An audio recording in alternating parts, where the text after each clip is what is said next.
I saw recently an article that was like, oh, we end up loving summer because it's the one time as a kid that we got a break. During the summer, we had our summer breaks and things like that. And while that is true, the days are longer, we're getting more vitamin D, we're outside, we're experiencing, people are just genuinely more happy during the summer. And so it is very important to work in that time. On Thursday, I'm leaving the office a little bit early. The schedule is already booked that way, so I can go to the pool with my kids, or I can go meet some friends. Patio season is one of my favorite seasons. Part of the reason why I love living in Texas. So seasonal enjoyment, working into your schedule, get back to the roots. Hi, welcome to Say More Words. I'm so excited that you're here.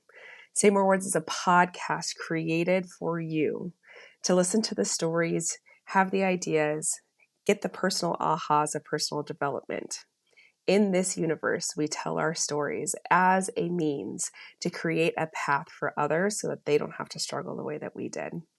This space is fun, it's happy, and sometimes it's hard, but the stories are important. I'm so happy that you're here. On today's episode, you're going to get the opportunity to hear some old content, some video content, some content that was created in the past, what I hope you enjoy. Oh, what's good in the hood, people? Happy Monday.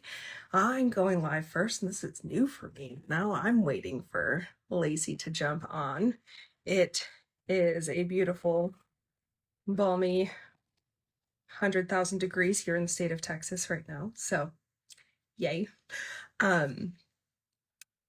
We just got off of a holiday weekend, and July is that month where everyone seems to be traveling and doing all of the things. So on today's episode of This Might Hurt a Little, we're talking about seasonal enjoyment and work-life balance. We're combining the two, and we're going to talk a little bit about why focusing in on your personal development during this time is so very important. So I'm going to wait for Lacey to jump on. She's currently in LA. We're living opposite lives. I was in LA a couple of weeks ago, and now she's in LA, and then we'll both be in Nashville this weekend together. So super excited about that.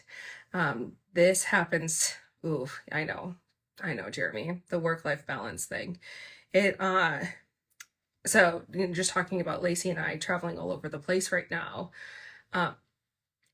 July seems to be that month. I don't know if it's like that everywhere, but here in the state of Texas, it is hotter than Satan's kitchen here. And so everyone just leaves. If there's this mass exodus from the state of Texas in the month of July. And I was having it's not even a working lunch. It was a working afternoon with some of my friends. Some of us will get together and we'll just sit and work in the same space. And sometimes it's just nice to be working in the same space as somebody else who's being productive, especially as a entrepreneur, solopreneur. It's just nice to be working next to anybody. Anyways, so I was working on a little bit of content, and I asked them, what should I focus on right now? What is a pain that you have? And both of them, they're in different industries. One is a realtor, and then one is a lawyer.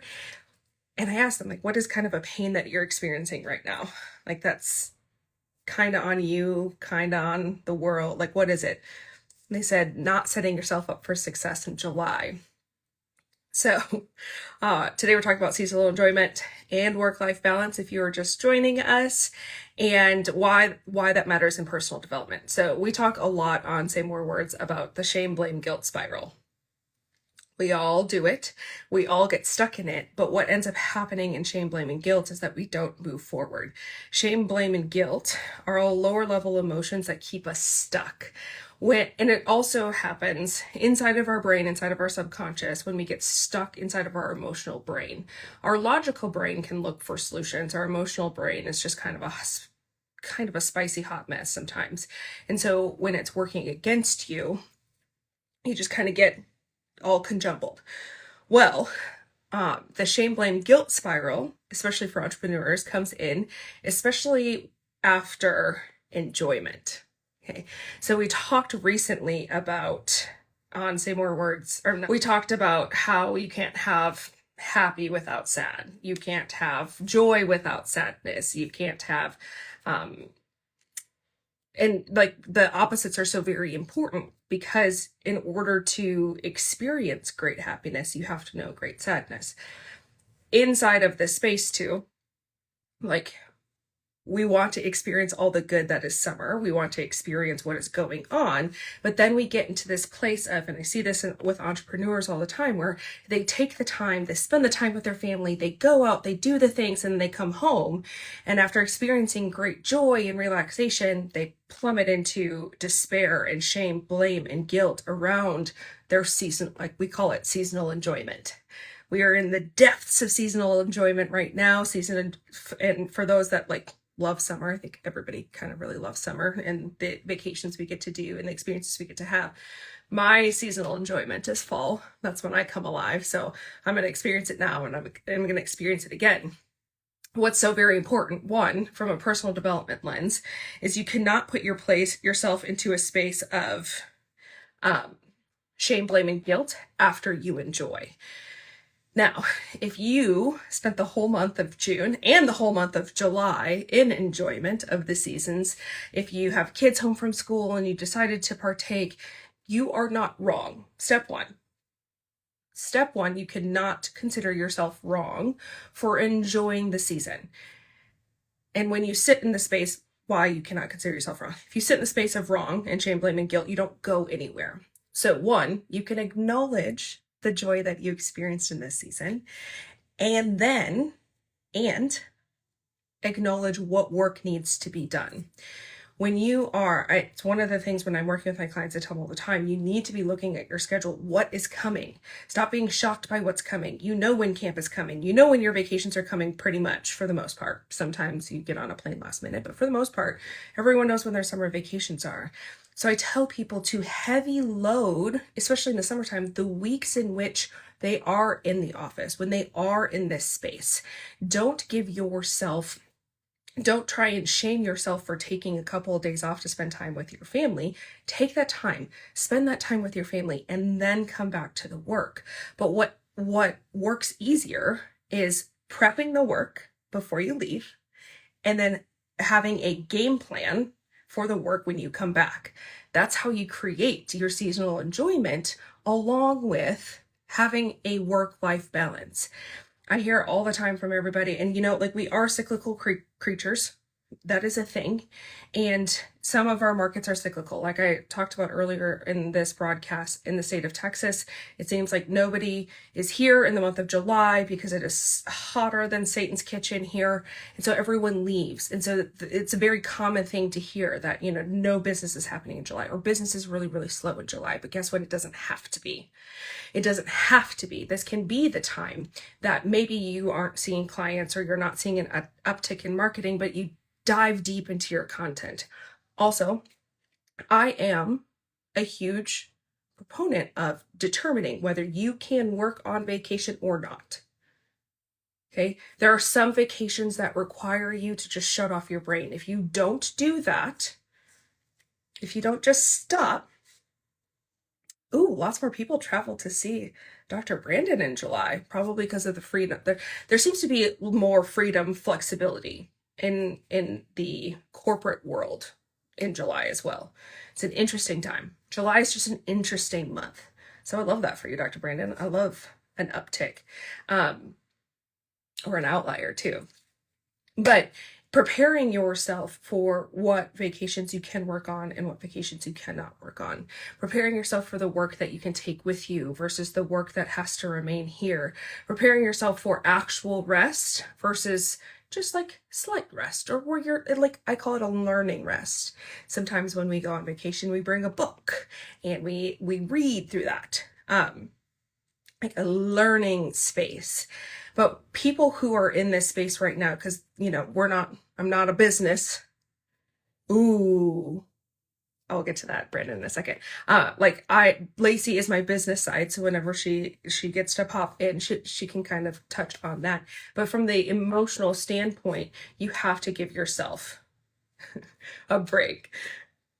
Dr. Taylor just said, sometimes we bring 3 books and we open none of them. because sometimes vacation be like that. So Dr. Brandon asked, do you struggle to reward yourself? That is a very common question that I get from entrepreneurs. It depends on what you mean by reward. Do I struggle with rewarding myself? No, because rewarding myself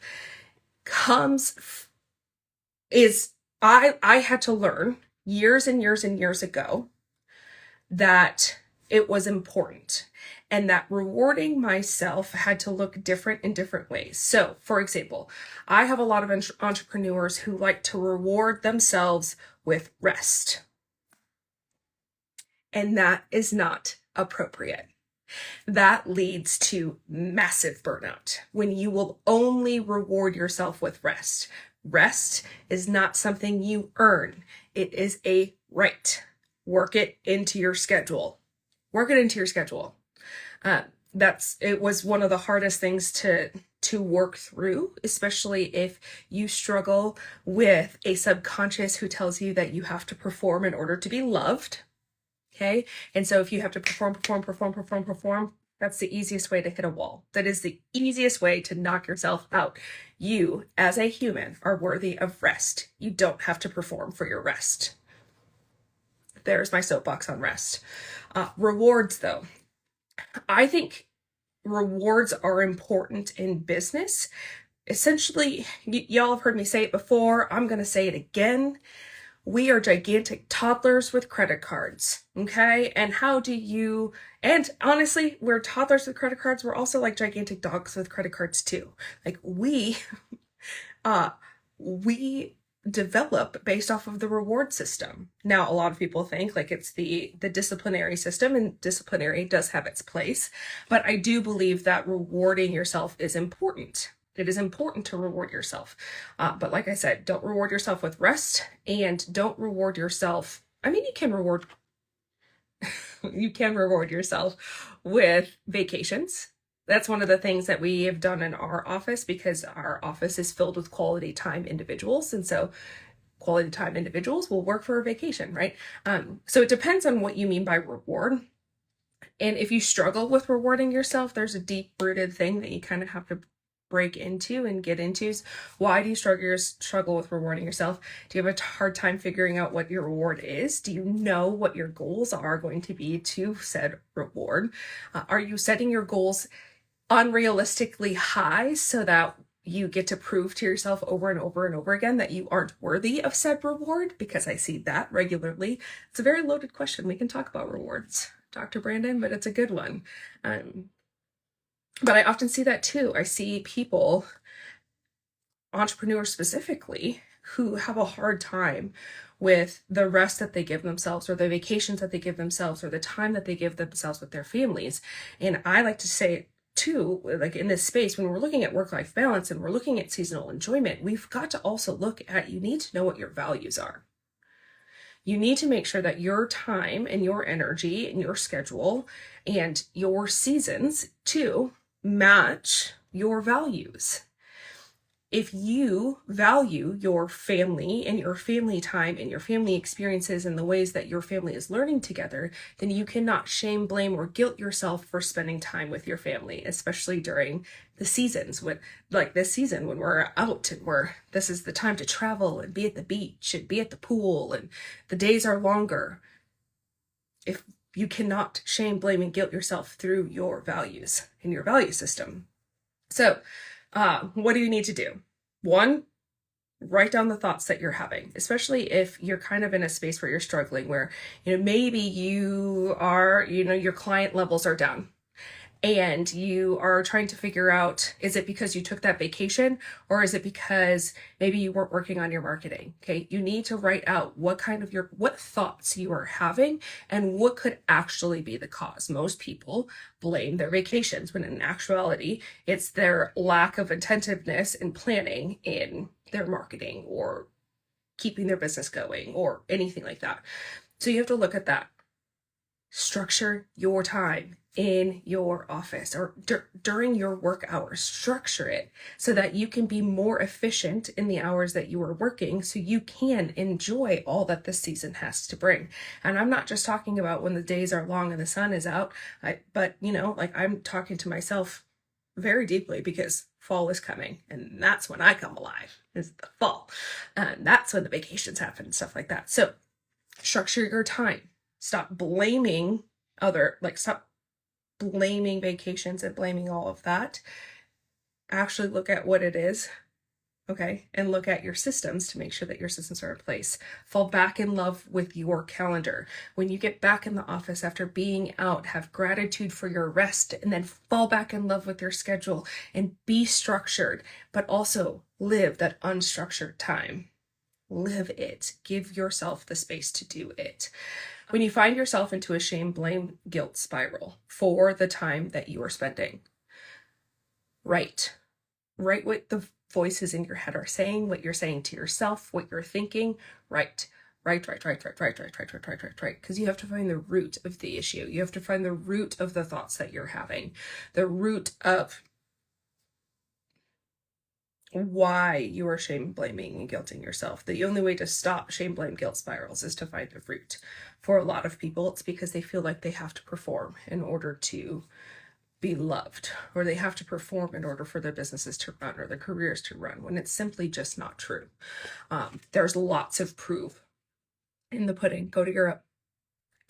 Half of Europeans don't work all of the summer because they're all on holiday, and yet they are all still super successful. Okay, you need proof seek. So come up with a plan. If you have not, and one of the things, my good friend Sarah, I was talking with her last week, and I was like, I feel off. I'm in this space of like gaining clarity and trying to understand where a couple of different things that are happening. She's like, just go back to the basics. Sometimes when you take time off for seasonal enjoyment, you come back into your space. Just remember, take time for the basics. The basics always work. Your routine, your habits. You are welcome to be a human who is enjoying the season, and then come right back to your habits and your routine. Go back to the basics. Go back to what has worked before, because not everybody's on vacation. There are still people here. There are still people working. There's still connections to be had. And hell, if you're anything like me and you have a business that you can work anywhere, you make connections no matter where you go. You can continuously keep building those relationships everywhere you go. So just be mindful of that. Be in that space. But back to the basics. Okay, when shame, blame, guilt tries to come in because you decided to take a weekend off, go back to the basics when you get in on Monday, because your basics are the foundation of you. It's the core of you. It's what you're good at. You don't have to soul proof, seek proof. You don't have to do any kind of proof seeking to know that you are good at your basics. Going back to your basics helps you build momentum, helps you get back into the space, and helps your brain like work on your behalf as opposed to working against you. It's magic. It is so magical. But let me talk. So I've talked about like going back and forth between seasonal enjoyment and work-life balance, but let me talk a little bit about seasonal enjoyment and why it's important. I saw recently an article that was like, oh, we end up loving summer because it's the one time as a kid that we got a break. And during the summer, we had our summer breaks and things like that. And while that is true, the days are longer, we're getting more vitamin D, we're outside, we're experiencing, people are just genuinely more happy during the summer. And so it is very important to work in that time. Okay.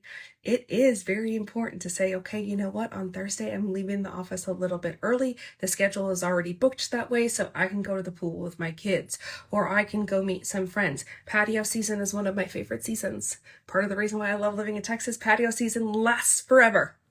It's so good. But the summer patio season it's where people come alive and people are out, people are experiencing the world. And so it is your own human right to enjoy whatever season you're in. For some people, it's the snow. I've got tons of friends who live up north who like when the minute the first snow falls, their season of enjoyment hits. You know mine. I am your basic girl. I love fall. Okay. The minute pumpkin spice hits the shelves, I am a completely different person. Doesn't mean that I'm not experiencing the seasonal joy that we have right now, but still. So work seasonal enjoyment into your life. Work it. Winter patio season is the best. You're right, Dr. Brandon. It is the best. But work that seasonal enjoyment into your life. Schedule it. Just because you scheduled it, it doesn't make it wrong. It doesn't make it less exciting. Schedule it, put it into your schedule. Everything in your brain, like I said, we are toddlers. We function on routine. If we function on routine, create a routine and put your joy into your routine. Put it into your schedule. Make sure you're making time for people. Make sure you're making time for rest, and make sure you're making time for things that set your soul on fire. Just go. Because here's the deal. A lot of people, well, let's go back to Dr. Brandon's rewards question. A lot of people will withhold things from themselves to perform, right? Like in order to perform, they give themselves rewards. So they withhold and they withhold, and what they end up doing is they withhold joy.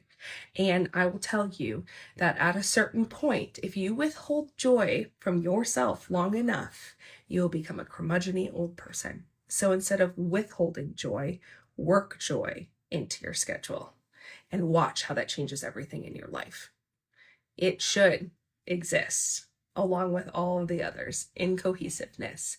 We can't have bad without good, sad without happy, all of it, right? We can't. You need the laws of reciprocity. So work enjoyment into your life. Work seasonal enjoyment into your life. Take an entire day off. I don't care. But watch how it changes everything in your demeanor. Because it does. It does. So, like, Lacey's out in LA at SoFi Stadium recording some podcasts. So we missed her this week, but we got it done. So seasonal enjoyment, work it into your schedule, get back to the roots, get back to the basics of who you are and your business to create another work-life balance again. And don't forget to schedule joy. I'm so very proud of you. I'll see y'all next week. And some of you this weekend in Nashville. Okay. Bye, friends.